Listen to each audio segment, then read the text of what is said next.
Les acteurs du Fonds de prévoyance de la police nationale, en abrégé FPPN, sont en formation. Cette formation va permettre, entre autres, aux policiers d'être suffisamment informés sur les dispositions des textes réglementaires de la mutualité sociale dans l'espace UEMOA.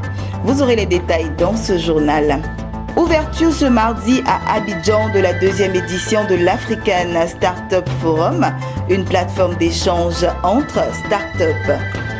Et puis dans ce journal, nous irons à Soubré, c'est dans le sud-ouest de la Côte d'Ivoire, pour parler du lancement de la troisième édition du prix littéraire Charles Bozat d'Onvaï. Bonsoir à tous, vous faites bien de vous informer sur Business 24 Africa. Commençons par cette information. Dans le cadre du renforcement des capacités des acteurs du Fonds de prévoyance de la police nationale, en abrégé FPPN, la Direction générale organise une session de formation avec pour thème gouvernance d'une mutuelle sociale et responsable des mandataires sociaux. Quelle évolution avec la réforme de la réglementation de l'UEMOA relative à la mutualité sociale. Cette formation, qui va durer 4 jours, vise entre autres à permettre aux policiers d'être suffisamment informés sur les dispositions des textes réglementaires de la mutualité sociale dans l'espace UEMOA. Et c'est un commentaire de Sandrine Bamba.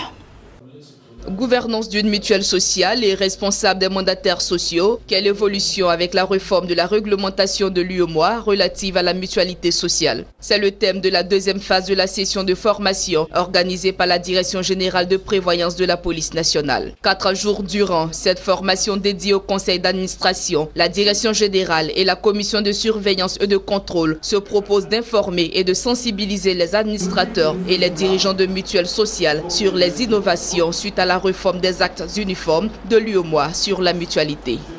De renforcer les capacités de nos administrateurs, de montrer en quoi les administrateurs ont une responsabilité très lourde dans la gestion de la mutuelle. Comment améliorer l'efficacité de la gouvernance au niveau de la mutuelle? C'est important. Cette formation va permettre aux administrateurs du Fonds de prévoyance de la police nationale de décider ensemble, d'apprendre à décider ensemble. Le savoir-être, le savoir-faire. C'est pour tout ça que nous avons invité les professionnels de l'Université de Versailles à venir dispenser cette formation qui n'est que la deuxième phase de la formation des administrateurs. La formation consiste à expliquer aux administrateurs quels sont leur engagement, quelles sont leurs compétences, et que finalement la mutuelle, l'affiliation mutualiste, c'est d'associer compétences individuelles et compétences collectives. Donc la formation, elle cerne le contrôle de gestion, le contrôle interne, les chiffres clés, et finalement l'administrateur mesure qu'il a besoin de se former pour rendre efficace son organisation. Cette session de renforcement de capacité rentre dans le cadre de la réglementation de l'UEMOA. Elle réunit 15 administrateurs allant du général au sergent, 3 membres du comité de contrôle et 2 membres de la direction générale. La formation est le fruit d'une convention entre l'Université de Versailles en France et le Fonds de prévoyance de la police nationale. La deuxième édition du Forum économique de start-up, incubateurs et investisseurs d'Afrique, ou encore appelé African Startup Forum, s'est ouvert mardi à l'ESATIC, l'École supérieure africaine des technologies de l'information et de la communication. La rencontre, qui se veut une plateforme d'échange entre start-up, a vu la présence de nombreux jeunes porteurs de projets. Nos reporters sur place ont recueilli pour vous quelques impressions des participants. Pour nous, l'African Startup Forum est une très bonne initiative parce qu'elle permet aux PME ou TPE de démontrer ce qu'elles savent faire, d'être en contact avec des personnes qui s'intéresseraient à les accompagner soit financièrement, soit techniquement. Et c'est une belle lucarne qui est offerte aux jeunes en Côte d'Ivoire afin qu'ils puissent arriver à développer leurs entreprises et devenir des entrepreneurs aguerris. Nous fabriquons des chariots pour transporter facilement vos bouteilles de gaz. Nous fabriquons des supports pour la cuisine, des supports pour ne pas que la bouteille rouille le sol. L'objet concret, c'est faire connaître notre produit plus de personnes qui pourront le conseiller à d'autres personnes encore. Cette année, ils ont voulu qu'on puisse faire la promotion des arts plastiques. Donc ce qu'on a constaté, c'est que les arts plastiques ne sont pas beaucoup promus. Voilà, c'est un domaine qui est délaissé. Lorsqu'un artiste finit de peindre, il ne sait pas où vendre en général.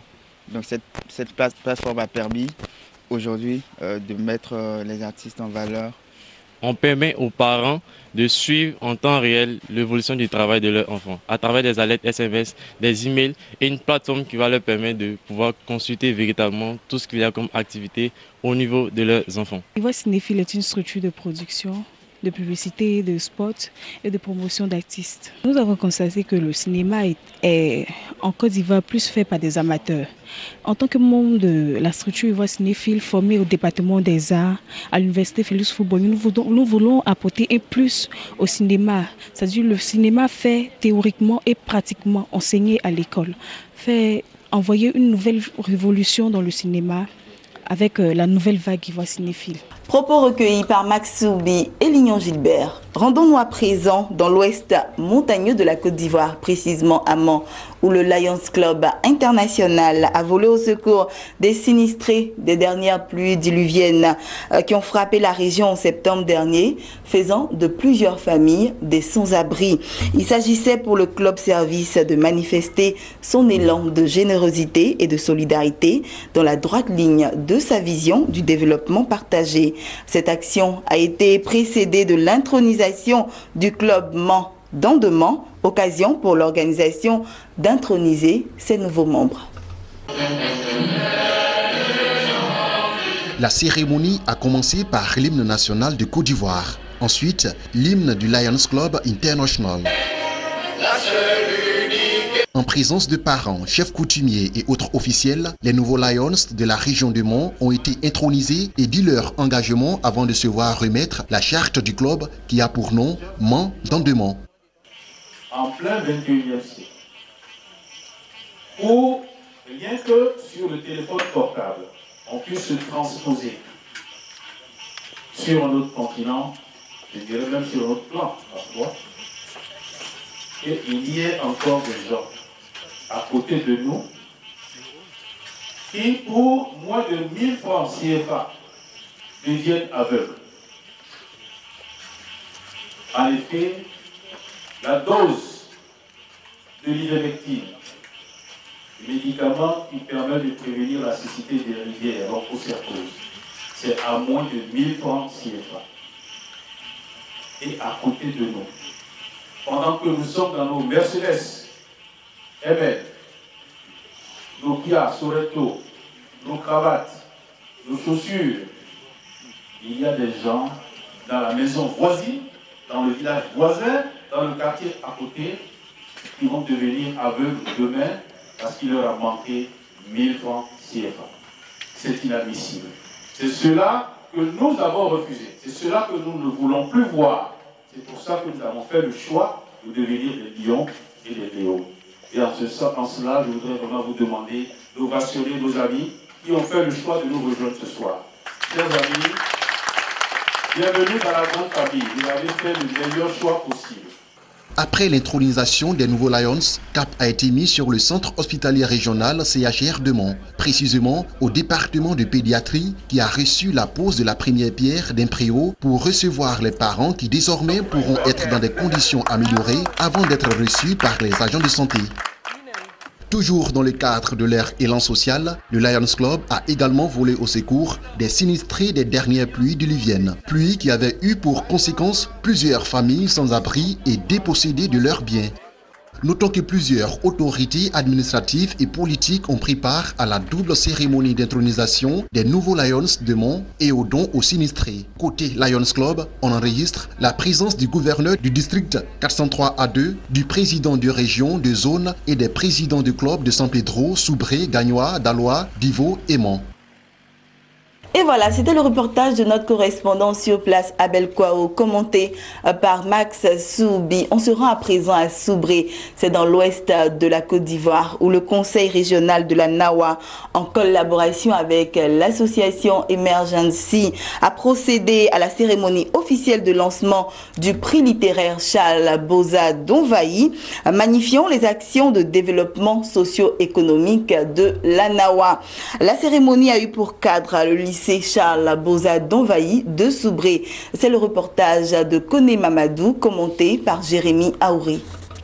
Corps préfectoral, acteurs du secteur éducation, formation, autorités administratives et élèves, tous ont pris part à Soubré à la 3e édition du prix Charles Boza d'Onvaï.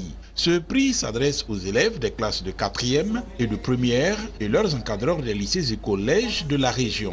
Il vise à faire honneur au parcours et à l'engagement de Charles Boza d'Onvaï dans la région de la Nawa, à mettre en valeur les compétences régionales et à faire connaître la dite région. La formation de l'enfant est multiforme. Il y a l'enseignement que nous donnons en classe, mais il y a également la formation que nous devons pouvoir compléter avec les ouvrages que les élèves doivent lire. Il se trouve qu'aujourd'hui, avec le développement des nouvelles technologies de la communication, les élèves lisent peu. Or, les livres concernent, disons que les livres sont de véritables mines riches en littérature. Et nous pensons que c'est une occasion que le Conseil régional nous offre de pouvoir compléter cette formation. Nous, jeunesse, aujourd'hui, nous avons perdu le sens de la lecture. On a perdu le goût de l'effort dans la lecture. Et quand on initie un prix comme ça, nous devons saisir l'occasion pour nous replonger dans la lecture et en tout cas développer nos capacités intellectuelles et en même temps apprendre. Pour cette 3e édition du prix Charles Boza d'Onvaï, sur les 29 ouvrages proposés, le comité de sélection a retenu pour la compétition 2 ouvrages pour le collège et 2 autres pour le lycée. Pour les autorités administratives et la direction régionale de l'éducation nationale, le prix Charles Boza d'Onvaï est tout un symbole de cohésion sociale, d'amitié et de fraternité. Nous pensons qu'à notre manière, c'est une façon de rendre hommage au président d'Onvaï, pour que des générations après lui puissent s'imprégner de son exemple pour aller dans le sens du développement. Au terme de la cérémonie de lancement du prix Charles Boza d'Onvaï, les acteurs du système éducatif se sont engagés à contribuer au bon déroulement de la compétition, non sans adresser des encouragements aux élèves et encadreurs. Et puis cette information pour clore ce journal, le gouvernement camerounais repart sur le marché des titres publics de la Banque des États de l'Afrique centrale pour tenter de mobiliser un emprunt de 10 milliards de francs CFA. L'opération se fera par émission de bons du trésor assimilables d'une maturité de 13 semaines. En effet, après avoir réussi à mobiliser des financements sur le marché de la Banque centrale à des taux maximaux de 2 à 2,5% pendant au moins 6 mois, le Cameroun fait désormais face à une exigence plus accrue de la part des investisseurs qui réclament de plus en plus des taux d'intérêt proches de 4%. Et c'est ici que nous refermons ce journal. Très heureuse de vous l'avoir présenté. Je vous retrouve jeudi 21h pour un nouveau journal.